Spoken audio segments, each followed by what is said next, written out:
जी अस्सलाम वालेकुम। कैट 6 आज के लेक्चर का आगाज़ करते हैं। Lecture number 84। आज के लेक्चर में थोड़ा सा मैं चेंज करना चाह रहा हूँ। आज हम प्रैक्टिस क्वेश्चन डिस्कस नहीं करेंगे। मैं चाह रहा हूँ चैप्टर 2, इसमें छोटे छोटे कंसेप्ट हैं, ये हम कंप्लीट कर लें, ठीक है। और उसमें चूँकि ज़्यादातर आपने पढ़े हुए हैं तो कंसेप्ट भी छोटे, सिर्फ बेसिक लेवल पे हैं, तो इसको मैं चैप्टर 2 को कंप्लीट करना चाह रहा हूँ। तो डिस्कशन कल के लिए रख लें, कल के लेक्चर में हम डिस्कशन करेंगे। लेकिन फाइनेंस के क्वेश्चन आपने जो प्रीवियस होम असाइनमेंट मैंने आपको दी थी उसके किए हैं? कितने स्टूडेंट ने फाइनेंस वाले क्वेश्चन किए? जरा हाथ उठाए, शाबाश। ये इधर से तकरीबन आधी क्लास जो है ना, ये यहाँ से आगे नहीं इन्होंने किए। क्यों नहीं किए आप लोगों ने? क्यों नहीं किए? चले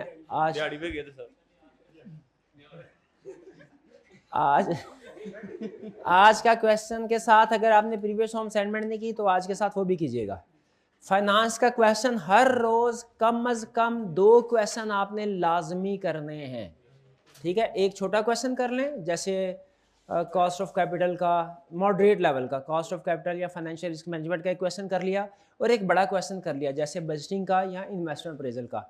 डेली 2 क्वेश्चन आपने लाजमी करने हैं। देखिए मैंने कंसेप्ट मैक्सिमम आपके साथ डिस्कस कर दिए हैं, ठीक है, लेकिन क्लास में आपको भी पता है पॉसिबल नहीं होता कि हर क्वेश्चन क्लास में प्रैक्टिस करवाया जाए, पॉसिबल नहीं होता, टाइम लिमिटेशन होती है।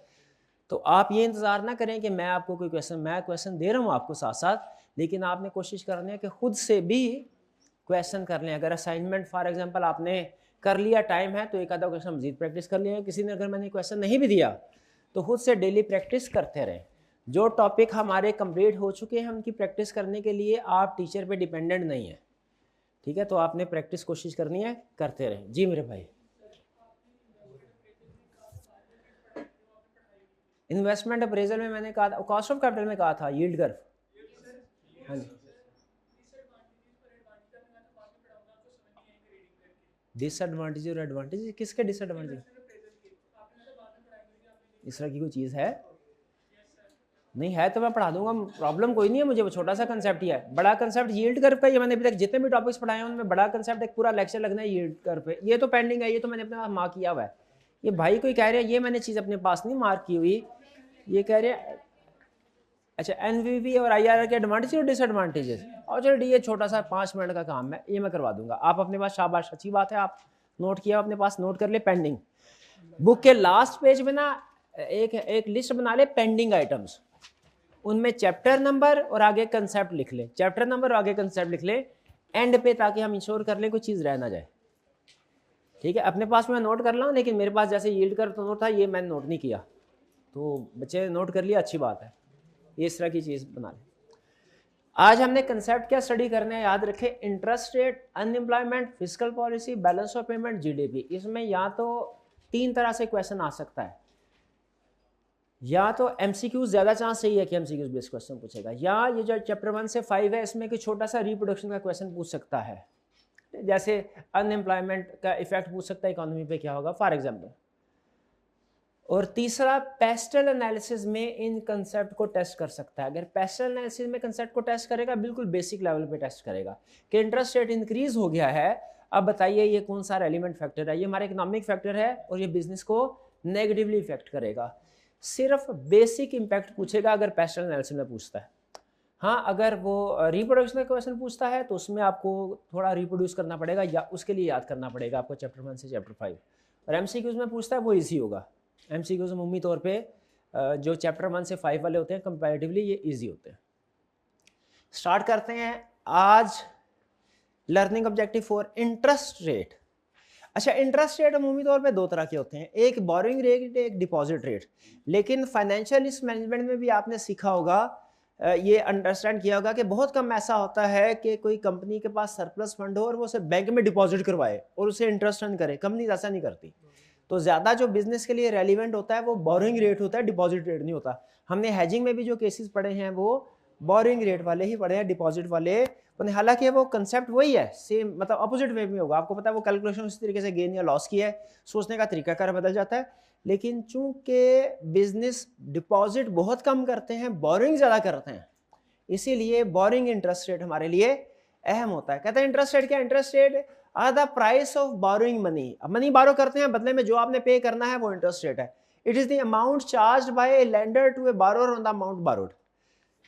अहम चीज, interest rate are expressed as percentage of principal. Interest rate हमेशा परसेंटेज में होता है, इसमें से कोई ऐसी बात नहीं है जो पहले से हमें पता ना हो। हाँ, जो बात इम्पैक्ट ये, क्योंकि इंटरेस्ट की जनरल अंडरस्टैंडिंग आपको क्यूएम में भी होती है, अकाउंटिंग के सब्जेक्ट्स में भी आप कैलकुलेशन करते हैं। जो बिजनेस में इम्पैक्ट है वो समझने वाला है। कह रहे हैं increase in interest rate effect. अब चूंकि इकोनॉमी में ज्यादा इंटरेस्ट रेट इंक्रीज ही होता है, डिक्रीज कम ही होता है, तो इंक्रीज इन इंटरेस्ट रेट का इफेक्ट क्या होगा? पहला, saving will be increased and borrowings will be decreased. अब जाहिर है अगर इंटरेस्ट रेट 30% पे पहुंच जाएगा तो फिर बारो करना मुश्किल हो जाएगा बिजनेसमैन के लिए, क्योंकि 30% रेट ऑफ इंटरेस्ट पे वही बिजनेस बारो करेगा जिसका अपना प्रॉफिटेबिलिटी रेट 30% से ज्यादा है। ठीक है, अगर आप 30% रेट ऑफ इंटरेस्ट पे कैपिटल उठा रहे हैं तो अगर आपको प्रोजेक्ट पे 50% प्रॉफिट हो रहा है तभी तो आप 30% उसमें से निकाल पाएंगे और कुछ अपने लिए भी रख पाएंगे। लेकिन ऐसा कम होता है, इसलिए जैसे जैसे इंटरेस्ट रेट इंक्रीज होता है फिजिबिलिटी रिपोर्ट्स, जो बिजनेस की फिजिबिलिटीज होती है ना, वो डाउन होनी शुरू हो जाती हैं और इकोनॉमिक एक्टिविटीज स्लो हो जाती हैं। इसीलिए अगर इंटरेस्ट रेट इंक्रीज होगा बिजनेस बोरोइंग कम करेंगे, ठीक है, सेविंग ज्यादा करेंगे। क्यों? ताकि बैंक में पैसे रखवाएं और 30% अगर इंटरेस्ट ऑन बोरोइंग होगा तो डिपॉजिट पे 25% के लगभग तो होगा। इंटरेस्ट ऑन डिपॉजिट भी उसी लिहाज से इंक्रीज होता है। Saving will increase and borrowing will be decrease, agree करते हैं? फिर consumption and investment in the economy will be decrease. लोग कंजम्पशन और इन्वेस्टमेंट कम कर देंगे। क्यों इन्वेस्टमेंट कम कर देंगे? बैंकों में पैसा नहीं, ठीक है जी, हाँ जी बिल्कुल। और अच्छा, कंजम्पशन क्यों डिक्रीज कर देंगे? कंजम्पशन क्यों डिक्रीज कर देंगे? सेव कर लेंगे। हाँ, एक रीजन तो ये भी है कि वो जो उनकी इन्वेस्टमेंट है वो डिक्रीज होगी, इन्वेस्टमेंट डिक्रीज, क्योंकि वो इन्वेस्टमेंट करने की बजाय सेव कर देंगे, तो कंजम्पशन कम हो। एक रीजन ये भी है। दूसरी रीजन ये भी है कि जब इंटरेस्ट रेट कम होता है ना, आप बैंक से लोन लेके मोबाइल खरीदेंगे, आप बैंक से लोन लेके गाड़ी खरीदेंगे, बैंक से लोन लेके लैपटॉप खरीदेंगे। लेकिन जब इंटरेस्ट रेट ज्यादा होगा तो आप इस तरह की एक्टिविटीज कम कर देते हैं। ठीक है, इंटरेस्ट रेट का यूं समझिए डायरेक्ट इफेक्ट होता है लीजिंग के ऊपर।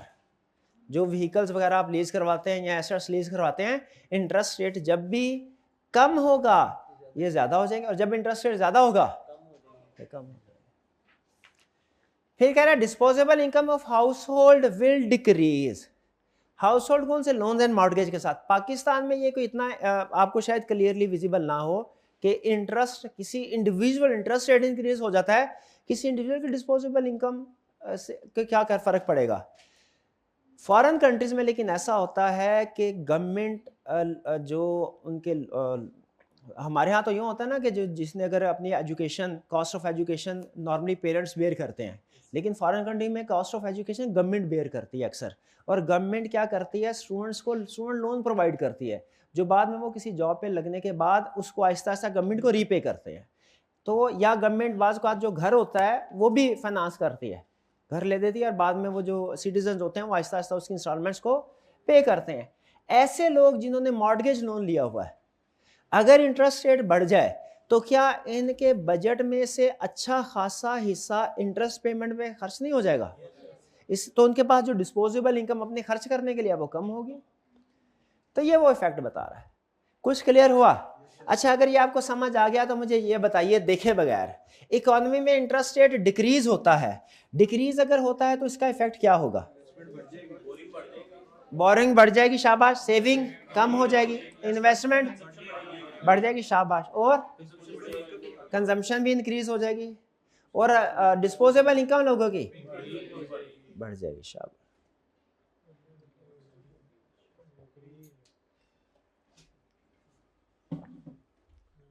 अच्छा, एक छोटा सा कंसेप्ट आपके सामने रखता हूं, जस्टिफाई करवाइएगा। समटाइम ये कहा जाता है कि गवर्नमेंट इन्फ्लेशन रेट को कंट्रोल करने के लिए इंटरेस्ट रेट बढ़ाती है।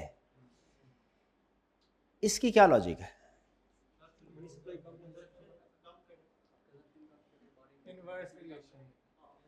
कैसे जस्टिफाई करा? मेरा तो ये ख्याल है कि इंटरेस्ट रेट अगर बढ़ाएंगे आप तो cost of doing business increase होगी, लोग प्राइस अपनी प्रोडक्ट की प्राइस बढ़ाएंगे, इससे तो इन्फ्लेशन और ज़्यादा होगी। हाँ, लोग जब इंटरेस्ट रेट ज़्यादा होगा लोग ये नहीं करेंगे कि मजीद लोन लें और प्राइस बढ़ा दें, क्योंकि उन्हें पता है हम जो प्रोडक्ट बना रहे हैं मार्केट में इसकी इतनी प्राइस कंज्यूमर एक्सेप्ट कर सकता है, इससे ज़्यादा पे कंज्यूमर खरीदेगा ही नहीं। तो जब इंटरेस्ट रेट बढ़ता है तो इकोनॉमिक एक्टिविटीज स्लो डाउन हो जाती हैं। जब स्लो डाउन हो जाती है इकोनॉमिक एक्टिविटीज तो इन्फ्लेशन फिर ऑटोमेटिकली रिड्यूस होना शुरू हो जाती है। अच्छा, ये तो था इंटरेस्ट रेट। आम बिजनेस के पॉइंट ऑफ व्यू फर्ज कीजिए पैरेलल एनालिसिस में अगर वो इंटरेस्ट रेट का कंसेप्ट टेस्ट करता है तो कैसे आप इसको हैंडल करेंगे? अगर वो कहता है जी इंटरेस्ट रेट डिक्रीज हुआ है, इकोनॉमिक फैक्टर है और पॉजिटिव, शाबाश। और अगर इंटरेस्ट रेट इंक्रीज होता है, शाबाश। कोई प्रॉब्लम इंटरेस्ट रेट में? आगे चलते हैं, अनएम्प्लॉयमेंट। अनएम्प्लॉयमेंट किसे कहते हैं? बेरोजगार है, बिल्कुल। अच्छा, एक है वो बेरोजगार जो जॉब सर्च ही नहीं करते, अनएम्प्लॉयमेंट की डेफिनेशन में वो नहीं आते। अनएम्प्लॉयमेंट की डेफिनेशन में कौन आते हैं? जो जॉब सर्च कर रहे हैं और उनको मिल नहीं रही। कह रहे unemployment means being without employment and actively searching for work. Consequences of unemployment, consequences क्या है? Loss of output and national income because of under performance of economy. क्यों अंडर परफॉर्मेंस इकोनॉमी? क्या मतलब? जितने भी लेबर फोर्स है हमारी जो अनएम्प्लॉयड है वो बेसिकली वो हमारा रिसोर्स, ह्यूमन रिसोर्स है जिससे हम फायदा उठा सकते हैं लेकिन नहीं उठा रहे। प्रोडक्टिविटी में उसको यूज कर सकते हैं लेकिन नहीं कर रहे, यूटिलाइज नहीं, under utilise, economy under utilise होगी। इसका मजीद नुकसान क्या होगा? This will result in shortfall of tax collection and current account. क्या मतलब? टैक्स कलेक्शन में क्यों शॉर्ट? इनकम ही नहीं, जब वो इनकम नहीं होगी तो गवर्नमेंट को इनकम टैक्स कहां से आएगा? अच्छा, ये करंट अकाउंट क्या होता है? करंट अकाउंट गवर्नमेंट का नहीं, जो वो वाला होता है वो बैलेंस ऑफ पेमेंट अकाउंट कहलाता है। अच्छा, एक होता है ये फिस्कल अकाउंट, हाँ जी, बिल्कुल गवर्नमेंट का बजट से रिलेट करता है। गवर्नमेंट को जब यहाँ पे इसकी बजाय लिख लीजिए result in shortfall of tax collection and current account की बजाय लिख लें फिस्कल डेफिसिट, करंट अकाउंट को काट के लिख लें फिस्कल डेफिसिट। गवर्नमेंट हर साल जिस तरह की कंपनी अपना प्रॉफिट लॉस अकाउंट बनाती है ना, ये रेवेन्यू ये एक्सपेंसेस, गवर्नमेंट भी अपना अकाउंट बनाती है, ये रिसीट्स और ये पेमेंट। रिसीट का सबसे बड़ा सोर्स क्या होता है गवर्नमेंट का? टैक्सेस। और पेमेंट्स जो है वो डिफरेंट एक्टिविटीज पे होते हैं, इंटरेस्ट की पेमेंट होती है, डिफेंस के ऊपर, एजुकेशन के ऊपर, हेल्थ के ऊपर पेमेंट होती है गवर्नमेंट की। अगर गवर्नमेंट का कलेक्शन कम होगी, पेमेंट्स ज्यादा होंगी तो ये क्या हो जाएगा? डेफिसिट, जो कि फिर IMF वर्ल्ड बैंक वगैरह से लोन लेके पूरा किया जाता है आर्जी तौर पे जी। तो इसीलिए अगर टैक्स कलेक्शन शॉर्टफॉल होगी, टैक्स कलेक्शन कम होगी तो इसका दूसरा मतलब क्या है? जो फिस्कल बजट है गवर्नमेंट का वो डेफिसिट में होगा। और जिन कंट्रीज का लॉन्ग टर्म में फिस्कल बजट डेफिसिट में होता है वो फिर अपने पैरों पे खुद खड़े नहीं हो सकती, फिर IMF की बैसाखियों का सहारा लेना पड़ता है। लेकिन वो भी एक सर्टेन लिमिट तक ले सकते हैं। भाई उधार लेके, कर्ज लेके भी आप कितना गुजारा कर सकते हैं? अल्टीमेटली आपको क्या करना पड़ता है? अपने इनकम के जराए ही बढ़ाने पड़ते हैं। Loss of human capital because of gradual decrease in skill and quality of performance of the unemployed people. लोग किसी भी काम में एक्सपर्ट हो, पेंटर पेंटिंग करने वाला है, अगर साल तक कोई पेंटिंग नहीं बनाएगा ना तो वो उसकी जो स्किल है वो डाउन होती जाएगी, जंग लग जाएगा, शाबाश। इसी तरह अगर अनएम्प्लॉयमेंट ज्यादा अरसा तक रहे तो जो पर्सन अनएम्प्लॉयमेंट है उसमें अगर कोई स्किल है भी और आहिस्ता आहिस्ता खत्म होती जाएगी। ये भी नुकसान है। और क्या नुकसान है? Unemployed people slip into social evil, और डिप्रेशन का शिकार, थेफ्ट, रॉबरी, क्रिमिनल बन जाते हैं अनएम्प्लॉयमेंट, अगर उन्हें एम्प्लॉयमेंट नहीं मिलते। फिर burden on government for social security benefits. Pakistan में तो ये इतना बर्डन नहीं है, लेकिन फॉरेन कंट्रीज में अगर कोई अनएम्प्लॉयड हो तो उसको बाकायदा अलाउंस दिया जाता है जब तक कि वो एम्प्लॉयड नहीं हो जाता, और जब एम्प्लॉयड हो जाए तो फिर उसको रीपे भी करता है। ठीक है, वो different types of social security benefits है। केस टू केस वेरी करता है। अनएम्प्लॉयमेंट एंड बिजनेस डिसीजन, ये है आपके लिए असल चीज। ये ऊपर वाला तो रिप्रोडक्शन का, आप नोट करेंगे हर कंसेप्ट छोटे छोटे हैं, लेकिन जब वो एक्सप्लेन करता है ना तो आपको पहले ऊपर रिप्रोडक्शन वाली चीज बताएगा, नीचे जो बिजनेस पे इंपैक्ट है ना, जो केस स्टडी में आपके लिए यूजफुल इंफॉर्मेशन होगी वो नीचे बताएगा एंड पे। ये देख इंटरेस्ट रेट में भी इसी तरह उसने किया, इन्फ्लेशन में भी impact of inflation on business, ये केस स्टडी वाला मटेरियल है, ये ऊपर रिप्रोडक्शन वाला है। इसी तरह स्टॉक एक्सचेंज का इंपैक्ट क्या होगा, stock exchange and business decision, ये वाला जो लास्ट पैराग्राफ है ये केस स्टडी वाला है, ऊपर वाला रिप्रोडक्शन का क्वेश्चन टेस्ट करने के लिए रेलिवेंट है। इसी तरह ये इकोनॉमिक इंडिकेटर्स भी ये रिप्रोडक्शन के लिए पूछेगा या एमसीक्यूज में, केस स्टडी में वो ये वाली चीज पूछेगा। तो ऊपर वाला मटेरियल अमूमी तौर पे इसका इंट्रोडक्टरी मैटर होता है, जो बिजनेस में केस स्टडी में वो पूछ सकता है वो उसने नीचे एक्सप्लेन किया हुआ है। तो आपने कोशिश करनी है जो लास्ट इंपैक्ट ऑन बिजनेस है किसी भी इकोनॉमिक वेरिएबल का, वो खास तौर पे समझना है जी। अनएम्प्लॉयमेंट में, अच्छा अब बताए बिजनेस डिसीजन, कह रहा है हाई अनएम्प्लॉयमेंट बिजनेस को कैसे इफेक्ट कर सकती है, demand for luxury good will decrease, जैसे कोरोना इसकी क्लासिक एग्जांपल है, अनएम्प्लॉयमेंट हाईएस्ट लेवल पे थी, आसानी से समझ लेंगे। तो उसमें लग्जरी गुड्स की डिमांड क्या थी, ना होने के बराबर, बेसिक नीड्स भी पूरी नहीं, शाबाश। तो यही होता है जब इकोनॉमी रिसेशन में हो, जब अनएम्प्लॉयमेंट ज्यादा हो तो लग्जरीज की डिमांड कम होती है और demand for cheaper goods increase होती है। इसका मतलब अगर आप बिजनेस कर रहे हैं तो आपके कोई प्रोडक्ट्स के कम से कम 2 वेरिएंट्स आपके पास होने चाहिए, एक लग्जरी हो एक इकोनॉमिक वेरिएंट हो, ताकि बिजनेस में जब भी फ्लक्चुएशन आए, अगर बूम पे जाए आप लग्जरी गुड के ऊपर फोकस कर सकें, अगर रिसेशन पे जाए तो आप चीपर गुड के ऊपर फोकस कर सकें। वरना अगर रिसेशन में जाएंगे लग्जरी गुड भी प्रोड्यूस कर रहे हैं तो वो सेल नहीं हो सकेगी। Further demand of necessities of life will not change, हाँ जो नेसेसिटी वाली गुड्स हैं वो चेंज नहीं होगी, ठीक है, रिसेशन हो या बूम हो। भाई जिसने फॉर एग्जांपल ओवरऑल डिमांड की बात कर रहा हूँ, जिसने जितनी खाना खाना है, जितनी चाय पीनी है वो तो उतनी पीनी है, वैसा तो नहीं है कि लग्जरी में वो चाय डबल कर देगा, वो तो उतनी ही पिएगा जितनी नॉर्मली पीता था। तो बेसिक नेसेसिटीज ऑफ लाइफ जो है ये चेंज नहीं होगी। Due to availability of workforce, business में hire new workers at low rates, क्यों, डिमांड सप्लाई का रोल, अनएम्प्लॉयमेंट ज्यादा है, इसका मतलब है ज्यादा लोग अवेलेबल है एम्प्लॉयमेंट के लिए। तो जो बिजनेसमैन है वो निगोशिएशन करके कम रेट ऑफर कर सकता है, वेज रेट कम करवा सकता है, निगोशिएशन पावर उसकी, बार्गेनिंग पावर ज्यादा हो जाती है जी। अनएम्प्लॉयमेंट क्लियर हुआ, कुछ कोई प्रॉब्लम इसमें जी। करंट अकाउंट किधर है, करंट इसमें तो नहीं है, हाँ ये मैंने करंट अकाउंट आपको कटवा दिया ना, इसकी बजाय मैंने आपको लिखवाया है फिस्कल डेफिसिट। करंट अकाउंट असल में वो इंपोर्ट एक्सपोर्ट से रिलेट करता है, वो यहां पे नहीं आना जी, आना चाहिए। आगे चलें जी। Next fiscal policy. Fiscal policy क्या है, government policy on revenue and spending. जैसे मैंने बताया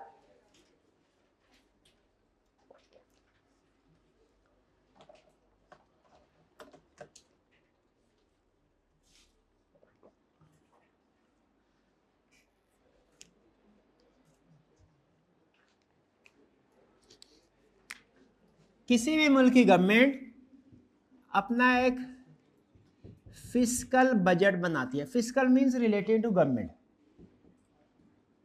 एक कंपनी भी बजट बनाती है ना, जो हमने चैप्टर 14 में पढ़ा बजटिंग, ये वो बजट नहीं है, ये गवर्नमेंट का बजट है। इसके लेकिन थीम सेम, तरीकाकार सेम है। गवर्नमेंट एस्टिमेट करती है अगले साल में हमारे रेवेन्यू कितना होगा, कलेक्शन कितनी होगी, हमारी पेमेंट कितनी होगी।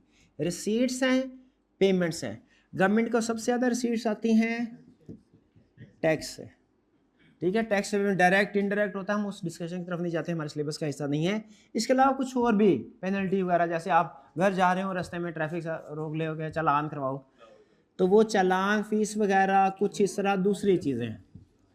पेमेंट्स में डिफरेंट सेक्टर्स की पेमेंट की जाती है, डिफेंस है, हेल्थ सेक्टर है, एजुकेशन है, वगैरह वगैरह।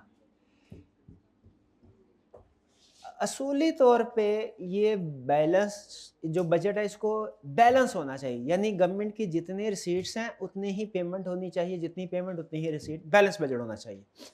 लेकिन बाज़ औक़ात रिसीट साइड ज़्यादा होती है, बाज़ औक़ात पेमेंट साइड ज़्यादा। अगर रिसीट साइड ज़्यादा हो इसे कहते हैं सरप्लस, और अगर पेमेंट साइड ज़्यादा हो इसे कहते हैं डेफिशिट।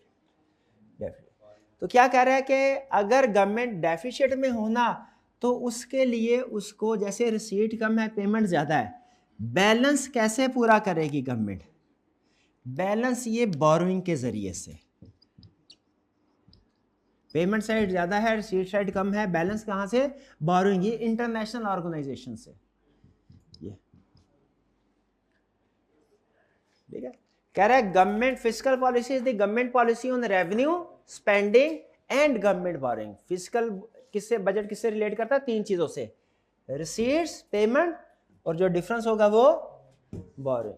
अमूमी तौर पे डेफिसिट ही रहता है। जो डेवलपिंग कंट्रीज होती हैं इनका बजट डेफिसिट में ही होता है। कह रहा है government needs money to meet expenses for government employees, development expenditure, health, education, defence etcetera. Government also try to encourage investment, but हाँ टैक्स सिस्टम के जरिए से। टैक्स का एक पर्पस तो ये होता है ना कि अपने एक्सपेंसेस को मीट करना है, उसके लिए रेवेन्यू इकट्ठा करना है। टैक्स का एक दूसरा पर्पस, टैक्स को एक टूल के तौर पे भी यूज किया जाता है इन्वेस्टमेंट को बढ़ाने के लिए।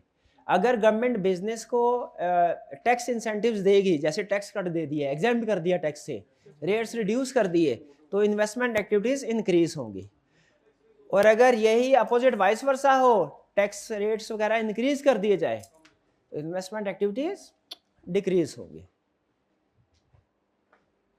जी, तो बिजनेस पे इसका क्या इफेक्ट आएगा? पैस्टल एनालिसिस में कैसे पूछेगा, गैस कीजिए। पैस्टल एनालिसिस में ये कंसेप्ट कैसे पूछेगा, टैक्स और इंसेंटिव वाला? टैक्स रेट इंक्रीज हो गया, पॉलिटिकल में आएगा, इकोनॉमिक में आएगा? पहले तो ये फैसला कर लें। कितने स्टूडेंट का ख्याल है पॉलिटिकल में आएगा, कितनों का ख्याल है इकोनॉमिक में आएगा? इकोनॉमिक वाले दोनों में आ सकता है और पॉजिटिव होगा। ठीक है जी। अच्छा, और अगर गवर्नमेंट ये कहे, फर्ज कीजिए कि हमारा बिजनेस है हॉस्पिटल का, प्राइवेट हॉस्पिटल है, और पता चला कि जिस इलाके में हॉस्पिटल है उसके करीब ही गवर्नमेंट एक सरकारी हॉस्पिटल भी कंस्ट्रक्ट हो रहा है, गवर्नमेंट ने बजट लॉट कर दिया, क्या इंपैक्ट होगा हमारे बिजनेस में? नेगेटिव इंपैक्ट कैसे होगा? सरकारी फ्री है, हमारा प्राइवेट होगा, कॉस्टली होगा। इसको कैसे मैनेज करेंगे फिर आप इस रिस्क को? प्राइस कम करेंगे, वो मेड करें से कम्पीट कर, प्राइस वार की बेस पे कम्पीट नहीं कर सकते। नहीं नहीं नहीं, क्वालिटी को इंक्रीज करेंगे, डिफरेंशिएटिंग फैक्टर बनाएंगे अपना।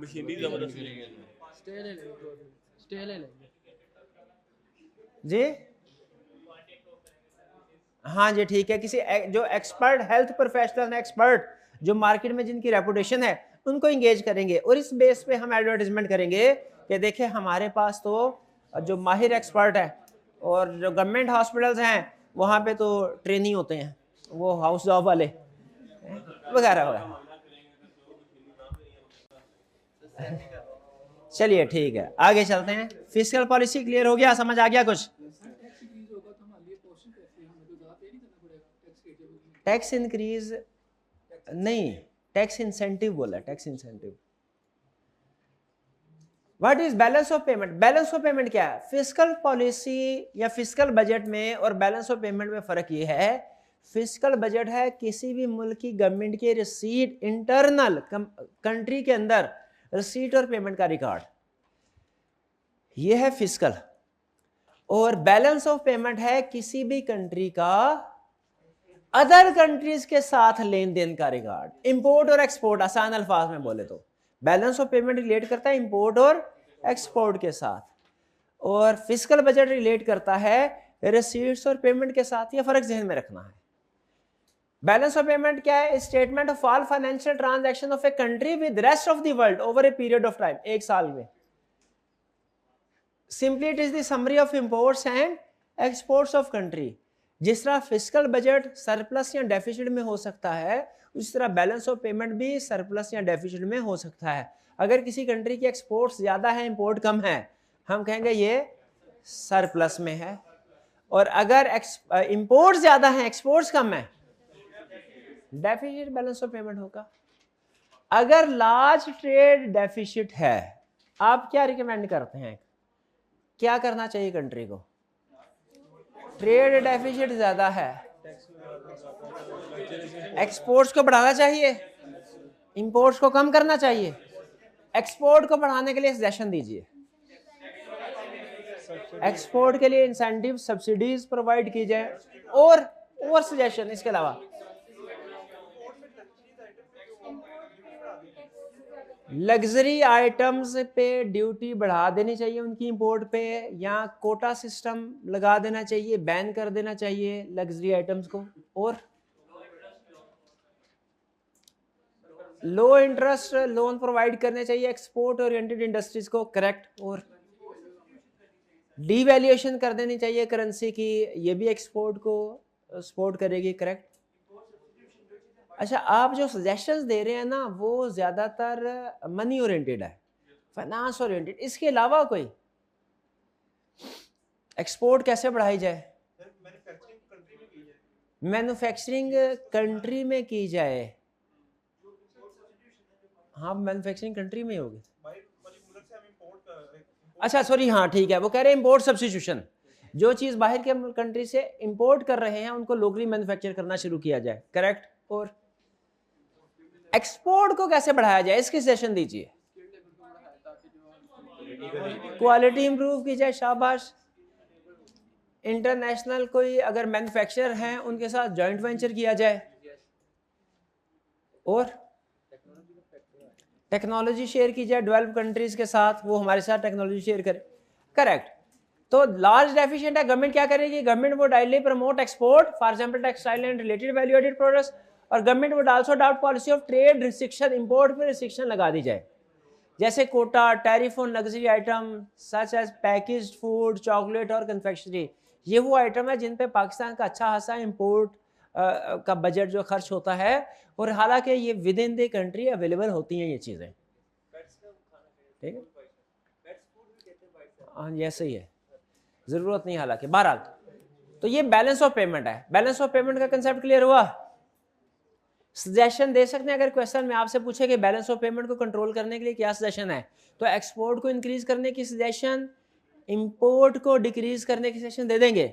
और अगर फिस्कल बजट के बारे में पूछे कि बताइए रिसीट्स को कैसे इंक्रीज किया जाए, पेमेंट कैसे डिक्रीज की जाए, ये बताएं। पेमेंट, गवर्नमेंट अपनी पेमेंट्स को कैसे कंट्रोल जी? नहीं, अब हम बैलेंस ऑफ पेमेंट में नहीं है, फिस्कल बजट में। एक्सपेंडिचर कौन से रिड्यूस करे और कैसे करे, दो चीजें बताएं। डिफेंस बजट रिड्यूस कर दे, हाँ। गवर्नमेंट इंस्टीट्यूशन को प्राइवेट है, जो लॉस मेकिंग यूनिट्स है गवर्नमेंट के, उनको प्राइवेटाइज कर दिया जाए, ये अच्छी सेशन है, शाबाश। और प्रोटोकॉल के ऊपर जो अननेसेसरी एक्सपेंसेस हैं वो कम कर दिए जाए, ये भी अच्छी सेशन है। और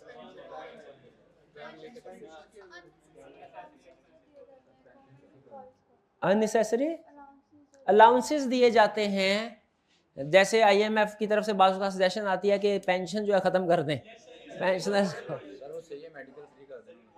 मेडिकल फ्री कर दें, पेंशन ना दें। अच्छा चलें, इस देखिए हमने एग्जाम में सजेशन नहीं देनी है, हमारी कौन सी सजेशन हम मानने लगे हैं, ये हम कौन सा इतना सीरियस होकर सजेशन दे रहे हैं। सजेशन जहन में है, पॉइंट है, बिल्कुल शेयर कर देना चाहिए, डिबेट होनी चाहिए इसके ऊपर, पसंद आए तो अमल करें। नहीं ख्याल नहीं है, मैं ये कह रहा हूँ, मैं सजेशन दे, मतलब उसको कैसे कंट्रोल किया जा सकता है उसका एक पॉइंट ये भी है, हमने तो एग्जाम में पॉइंट्स ऐड करने हैं ना। चलिए आगे चलते हैं। बैलेंस ऑफ पेमेंट भी आपको क्लियर हो गया होगा कैसे इंप्रूव करना है, फिस्कल बजट भी इंप्रूव करने के लिए सजेशन देने के काबिल है ना। देखिए कंसेप्ट समझाने का मकसद सिर्फ ये नहीं है कि कंसेप्ट, आपको सजेशन देने के लिए तैयार रहना चाहिए। Next, gross domestic product, GDP। GDP क्या होती है? शाबाश शाबाश, इतने लायक बच्चे, मैं तो ऐसे ही आपको अंडर एस्टिमेट कर रहा था। किसी भी कंट्री के अंदर जितने भी गुड्स या सर्विसेज प्रोड्यूस होती हैं उन्हें हम ग्रॉस डोमेस्टिक प्रोडक्ट जीडीपी कहते हैं। करेक्ट। एक गिवन टाइम पीरियड में, जो कि अमूमी तौर पे एक साल होता है। फिस्कल बजट का भी यही है, बैलेंस ऑफ पेमेंट का भी यही है, जीडीपी का भी यही है। जीडीपी के डिफरेंट कंपोनेंट्स होते हैं, C प्लस आई प्लस जी प्लस एक्स माइनस एम। देखिए जीडीपी को कैलकुलेट करने के डिफरेंट मेथड है। इकोनॉमिक्स में आप पढ़ते होंगे 3 मेथड होते थे गालबन, एक आउटपुट मेथड, एक एक्सपेंडिचर मेथड और एक ये, इस मेथड को क्या कहते थे हम? ये आउटपुट मेथड होता था, एक एक्सपेंडिचर मेथड होता, ये एक्सपेंडिचर मेथड है, C प्लस आई प्लस जी प्लस एक्स माइनस। इसके साथ एक इनकम मेथड होता था और एक आउटपुट मेथड होता था, 3 मेथड। यहां पे उसने सिर्फ हमें एक्सपेंडिचर मेथड इंट्रोड्यूस करवाया है। सी का मतलब कंजम्पशन, प्राइवेट कंजम्पशन, इकोनॉमी के अंदर जितना भी कंज्यूमर कंज्यूम करते हैं, प्राइवेट कंज्यूमर। आई है वो चीजें जो बिजनेसमैन खरीदते हैं अपने बिजनेस को रन करने के लिए, जैसे कैपिटल मशीनरी। जी गवर्नमेंट के अखराजात हैं सारे, और एक्स माइनस एम ये नेट एक्सपोर्ट है। 4 कंपोनेंट होते हैं। इन शॉर्ट जीडीपी एक कंट्री के अंदर जितनी भी प्रोडक्शन है गुड्स या सर्विसेज की, उसकी सम वैल्यू का नाम है। और जब हमने इंटरनेशनली कंपेयर करना होता है अदर कंट्रीज के साथ पाकिस्तान की जीडीपी को, मुझे बताइए टोटल जीडीपी को कंपेयर करें या जीडीपी पर कैपिटा को? जीडीपी पर कैपिटा ज्यादा बेहतर, यानी एक पर्सन कितनी जीडीपी प्रोड्यूस कर रहा है। जैसे आप अक्सर सुनते होंगे ना, पाकिस्तान का एक शहरी $35,000 का मकरूज, वैसे 35,000 रुपए का मकरूज है पैदा होते ही। तो वो बेसिकली जो टोटल क्या किया जाता है, जो पाकिस्तान का टोटल डेट है उसे पॉपुलेशन से डिवाइड कर दिया जाता है। इसी तरह अगर जीडीपी, टोटल जीडीपी को पॉपुलेशन से डिवाइड कर दिया जाए तो वो आएगी जीडीपी पर कैपिटा। कंपैरिजन करने के लिए अदर कंट्रीज के साथ, क्योंकि हर कंट्री की पॉपुलेशन डिफरेंट है, तो ये देखने के लिए कि किस कंट्री की पॉपुलेशन ज्यादा प्रोडक्टिव है अदर कंट्रीज के साथ, जीडीपी पर कैपिटा की फिगर यूज की जाती है। फिर कह रहा है 2 कंसेप्ट है, नॉमिनल जीडीपी और रियल जीडीपी। पिछले साल की निस्बत इस साल जीडीपी, फर्ज कीजिए पिछले साल इकोनॉमी की वैल्यू थी 1 लाख, फर्ज कीजिए, और इस साल जीडीपी की वैल्यू है, टोटल पिछले साल जीडीपी की वैल्यू थी 1 लाख, इस साल है 1,20,000। आप बताइए इस साल पाकिस्तान में जीडीपी बढ़ी या कम हुई? ये डिपेंड करता है। अगर तो आप नॉमिनल जीडीपी के हवाले से कंपैरिजन कर रहे हैं, यानी बगैर इन्फ्लेशन की एडजस्टमेंट के, इन्फ्लेशन को इग्नोर करके, तो जीडीपी बढ़ी। लेकिन हो सकता है पिछले साल की निस्बत इस साल 30% इन्फ्लेशन रेट बढ़ गया हो। आपने पिछले साल भी फर्ज कीजिए पूरे साल में एक एप्पल प्रोड्यूस किया, उसकी वैल्यू थी 100। इस साल भी एक एप्पल प्रोड्यूस किया, उसकी वैल्यू है 120, लेकिन जो वैल्यू बढ़ी है ये इन्फ्लेशन की वजह से बढ़ी है, ये प्रोडक्शन की वजह से नहीं बढ़ी। तो मुझे बताइए क्या अब कंपैरिजन करना लास्ट ईयर जीडीपी 100 इस साल 120, ये ठीक है या ठीक नहीं है? इसीलिए जब जीडीपी को हम एक ही कंट्री की जीडीपी, जब मैंने बोला एक कंट्री और दूसरी कंट्री की जीडीपी को कंपेयर करना है तो किस फिगर को यूज करना है? जीडीपी पर कैपिटा को। लेकिन अगर एक ही कंट्री की जीडीपी की, इस साल की जीडीपी को प्रीवियस ईयर की जीडीपी के साथ कंपेयर करना है तो नॉमिनल जीडीपी के साथ कंपेयर नहीं करना, वो ट्रू एनालिसिस नहीं होगा, रियल जीडीपी के साथ कंपेयर करना है। और रियल जीडीपी कैसे कैलकुलेट होगी? इन्फ्लेशन से डिवाइड करके। ठीक है, ये नीचे फार्मूला उसने दिया है, रियल जीडीपी, ये फार्मूला अंडरलाइन कर लें। हो सकता है किसी एमसीक्यू में इसकी कैलकुलेशन करवा ले, छोटा सा कंसेप्ट है लेकिन कैलकुलेशन करवा सकता है कि रियल जीडीपी क्या है, नॉमिनल जीडीपी को डिवाइड करना है इन्फ्लेशन रेट से। डन।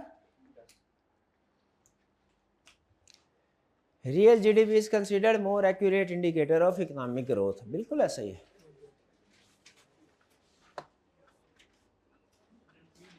है। बस ये छोटे छोटे कंसेप्ट है।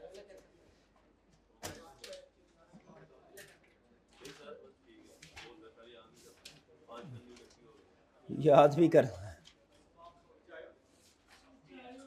नहीं चाहे नहीं,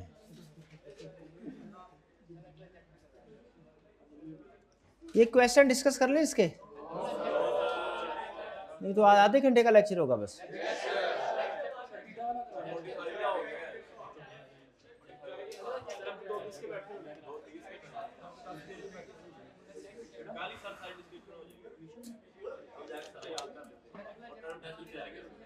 अच्छा, आपने काम करना है, आपको एक टास्क देता हूं।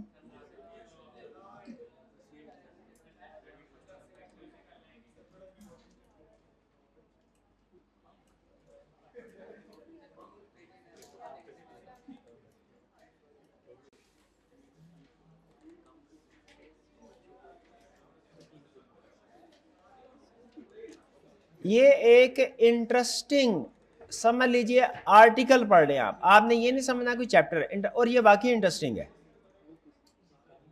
ये हेल्प करेगा। अगर आप वादा करते हैं कि आज इसको पढ़ के आएंगे, पूरी छोटा सा चैप्टर है, ठीक है, चलिए ठीक है, आपने पढ़ के लाजमी आना है। ये चैप्टर 5 है, चैप्टर डिसरप्टिव टेक्नोलॉजी। ये इंटरेस्टिंग चैप्टर है। ये बेसिकली क्या बताता है, ये कहता है, आपको एक्सप्लेन ये करता है, ये पेस्टल एनालिसिस का टी है, टेक्नोलॉजिकल फैक्टर। ये बताता है कि टेक्नोलॉजी कैसे डिफरेंट बिजनेसेस को इफेक्ट कर रही है। इसने कुछ इंटरेस्टिंग एग्जांपल्स हमारी बुक में इंक्लूड की हैं। वैसे तो ये एग्जांपल्स भी किसी हद तक थोड़ी सी पुरानी हो गई है, लेकिन रेलिवेंट है अभी भी, और इंटरेस्टिंग एग्जांपल है। आपने चैप्टर 5 कंप्लीट पढ़ के आना है। खास तौर पे ये जो लर्निंग ऑब्जेक्टिव 2 है, 1 भी पढ़ना है, 2, इसमें आप ये सीखेंगे कि किस तरीके से टेक्नोलॉजी ने हमारे बिजनेसेस को इंक्रीज किया है। और ये याद रखें, जब कभी टेक्नोलॉजी किसी भी सेक्टर को इफेक्ट करते हैं, कुछ टेक्नोलॉजीज ऐसी होती हैं जो हर बिजनेस सेक्टर को इफेक्ट करती हैं, कुछ टेक्नोलॉजीज ऐसी होती हैं जो स्पेसिफिक बिजनेस को इफेक्ट करेगी, ओवरऑल इकोनॉमिक या ओवरऑल बिजनेस एनवायरनमेंट को इफेक्ट नहीं करती। लेकिन जब भी टेक्नोलॉजी बिजनेस को इफेक्ट करती है, कुछ ना कुछ पुरानी टेक्नोलॉजी या प्रोडक्ट्स ऑब्सोलीट हो जाती हैं और कुछ नई प्रोडक्ट्स डेवलप हो जाती हैं। उसने यही एग्जांपल आपको दी है और बताता है कि किस तरीके से और क्यों टेक्नोलॉजी ने डिफरेंट सेक्टर्स को इफेक्ट किया। ये आपने लाजमी रीड करना है और कोशिश करनी है कि इसको अंडरस्टैंड करें। अगर कोई कंसेप्ट समझ ना आए, पढ़ाऊंगा मैं ज़रूर, लेकिन मैं ये चाहता हूँ पहले आप खुद एफर्ट करें। जो कंसेप्ट समझना है उसे आप गूगल पे सर्च कीजिए। आपके सिलेबस में थ्योरेटिकल जो पोर्शन है उसमें सबसे इंटरेस्टिंग चैप्टर जो है, छोटा चैप्टर है लेकिन सबसे इंटरेस्टिंग चैप्टर ये है। इसको पढ़ेंगे आप इंशाल्लाह खुद एंजॉय करेंगे। लेकिन गूगल भी हो सकता है साथ आपको 2-3 जगहों पे सर्च करना पड़े, तो वो भी साथ सर्च कीजिएगा। आपकी आज की होम असाइनमेंट में चैप्टर 5 शामिल है, रीडिंग। क्लियर? चलिए जी, कोई क्वेश्चन पूछना चाहते हो पूछ लीजिए। चलिए, और कल हमने चैप्टर 2 के क्वेश्चन भी डिस्कस करने हैं और चैप्टर 5 को ही कल डिस्कस करेंगे फिर हम, ठीक है, चैप्टर 5 भी। आज का लेक्चर खत्म करते हैं। अल्लाह हाफिज।